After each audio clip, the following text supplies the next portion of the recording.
வந்துட்டு இது என்ன ஷெட்னா மாடு கோழி அப்புறம் வந்துட்டு ஃபிஷ் இந்த மாதிரி ஃபார்ம் ஹவுஸ் போட்டுருக்காங்க. அந்த ஃபார்ம் ஹவுஸுக்கு வந்துட்டு போர் போட்டிருக்காங்க.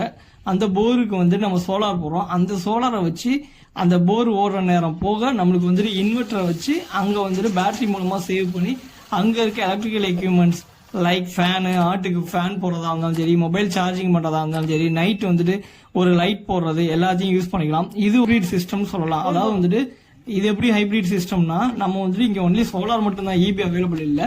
ஆனா சோலார் வந்துட்டு 2-in-1 யூஸ் பண்ணுவோம். அதாவது வந்துட்டு மோட்டர் ஓடின நேரம் போக மீதங்கள்ல வந்துட்டு இந்த 26W0 gamma plus 24 volt inverter வந்துட்டு நம்ம வந்துட்டு இந்த 2 பேட்டரி மூலமா சார்ஜ் பண்ணி வச்சுட்டு எலக்ட்ரிக்கல் சார்ஜ் பண்ணி திருப்பி ரிட்டர்ன் சப்ளை அதை வந்து ஏசியா எடுத்து நம்ம வந்துட்டு எல்லா எலக்ட்ரிக்கல் எக்யூப்மெண்ட்டுக்கும் வந்துட்டு எடுத்து யூஸ் பண்ணிக்கலாம்.